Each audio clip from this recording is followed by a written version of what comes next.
And welcome to Scholars Hub. Unfold your wings. It's me, Anu Maheshwari. Exercise 2.2, question number 15. I have a total rupees 300. I have total rupees 300 in coins of denomination rupees 1, 2 and 5. Means I have total 300 rupees with me. And I am having coin of rupees 1, rupees 2 and rupees 5. But number of coins of rupees 1, 2 and 5 is unknown.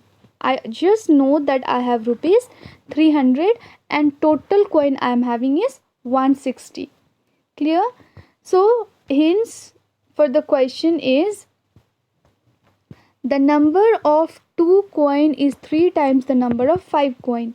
The number of 2 coin is 3 times the number of 5 coin. So let us assume I have total X coin of rupees 5.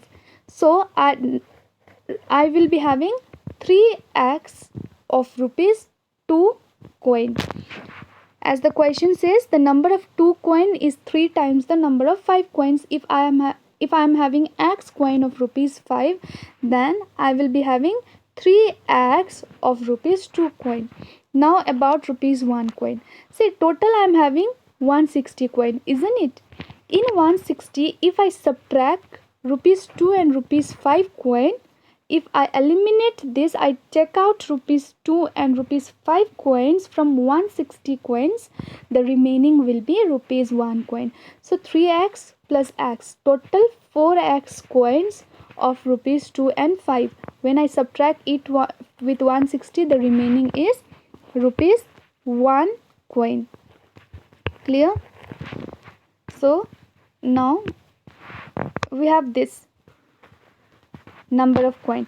I have 160 minus 4x of rupees 1 coin, 3x coin of rupees 2 and x coin of rupees 5.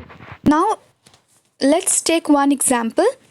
Like suppose I have total 5 coin of rupees 5. 5 coin of rupees 5 means I will be having total 25 rupees. Because I have total 5 coin of rupees 5 means 5 into 5 I have total 25 rupees.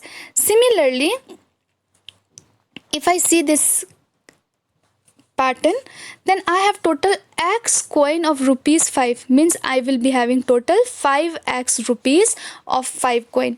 Similarly, I am having 3x coin of rupees 2 means I am having total 2 into 3 6x rupees of rupees 2 coin. And if I am having 160 minus 4x coin of rupees 1, then 1 into 160 minus 4 becomes 160 minus 4x. Now the question says I have total 300 rupees. I have total 300 rupees means if I add this all, my total amount becomes 300. Clear? So this is our final equation. We need to solve this and we will get the value of x. Fine. And we need to find out the number of coins of each denomination. After finding the value of x, we can put the value of x over here and we can get the number of rupees 1 coin, number of rupees 2 coin and number of rupees 5 coin. So here's the solution. Now number of denomination of rupees 1 coin is 160 minus 4x, rupees 2 we have 3x and rupees 5 we have x. It is number of coins. Fine. So total amount is 300. So rupees 1 coin into number of coin becomes 160 minus 4x. We have total number of 3x coin of rupees 2. So total we have 2 into 3 6x rupees plus x coins of rupees 5. So total amount is 5 into x. So it becomes 5x equals 300, which implies 6x plus 5x is 11.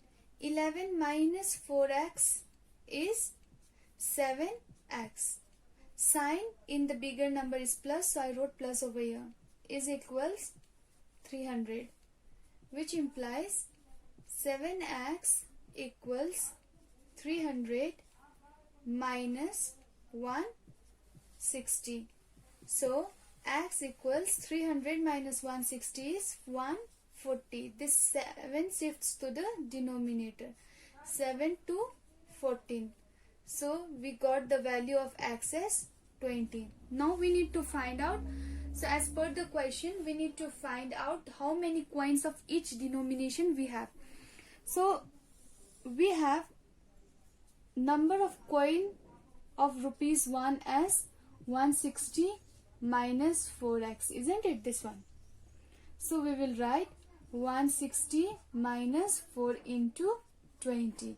So it becomes 160 minus 4 into 20 is 80.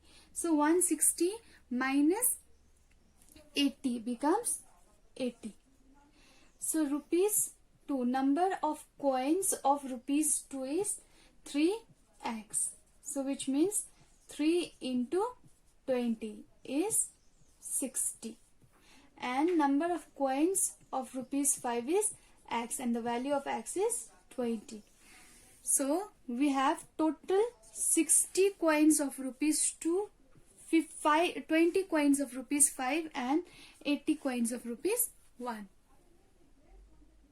Thank you for watching. Stay safe, stay home.